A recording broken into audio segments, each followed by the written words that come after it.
మీరు చూస్తుంది KB9 news, ప్రతి క్షణం ప్రత్యక్ష ప్రసారం. విశాఖ జిల్లా గాజువాక నియోజకవర్గంలోని సుందరయ్య కాలనీ బ్రేకులు ఫెయిల్ అయిన ఇసుక లారీ దారుణాన్ని సృష్టించింది. అదుపు తప్పిన లారీ బీభత్సంగా దూసుకుపోతూ ఒక షాపులోకి దూసుకువెళ్లింది. ఆ సమయంలో షాపులో కొనుగోలు కోసం ఉన్న స్టీల్ ప్లాంట్ ఉద్యోగి వెంకటరమణను ఢీకొనగా తీవ్రంగా గాయపడి ఆయన అక్కడికక్కడే ప్రాణాలు కోల్పోయారు.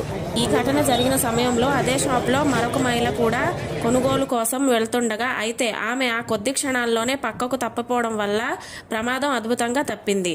లారీ వేగంగా షాపులోకి దూసుకుపోయి భారీ నష్టం కలిగించింది. స్థానికులు వెంటనే స్పందించి పోలీసులకు సమాచారం అందించారు. సంఘటనా స్థలానికి చేరుకున్న పోలీసులు కేసు నమోదు చేసి దర్యాప్తు ప్రారంభించారు. షాపు వద్ద సీసీటీవీ ఫుటేజ్ పరిశీలించి లారీ డ్రైవర్ యథార్థ పరిస్థితులను వెలికి తీయడానికి ప్రయత్నిస్తున్నారు. ఈ ప్రమాదం గాజువాక ప్రాంతంలో తీవ్ర ఆందోళనకు కారణమైంది. ట్రాఫిక్ నియమాలను, వాహనాలను నిర్వహణపై మరింత జాగ్రత్తలు తీసుకోవాలని స్థానికులు డిమాండ్ చేస్తున్నారు. మరిన్ని విషయాలు KB9 న్యూస్ ద్వారా ప్రత్యక్షంగా చూడగలరు.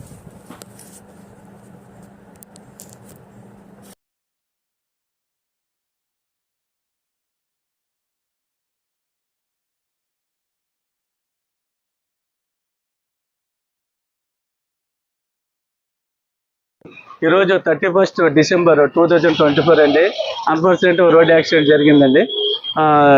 విశాఖపట్నం సిటీ గాజువాక ఈ మండలంలో సుందరయ్య కాలనీ బస్ స్టాప్ ఉందండి. ఆ సుందరయ్య బస్ దగ్గర ఒక షాప్ ఉంది, ఐస్ క్రీమ్ జెరాక్స్ అది. ఆ షాప్ దగ్గరికి కస్టమర్ ఒక స్టీల్ ప్లాంట్ ఎంప్లాయీ అనమాట, ఆయన వచ్చారు. అదే సమయంలో అప్పులో నుంచి ఒక లారీ ఫాస్ట్గా వచ్చి షాప్లోకి వచ్చిందండి. కస్టమర్ స్పాట్లోనే అక్కడే ఆయన కొద్దడం వల్ల, ఇంజరీస్ అవ్వడం వల్ల చనిపోయారు. షాప్ కూడా డ్యామేజ్ అయింది. అయితే షాప్లో లక్కీగా ఎవరు కూడా ఓనర్ కానీ ఎవరు లేరు, వాళ్ళు పక్క షాప్లోనే ఉన్నారు లక్కీగా.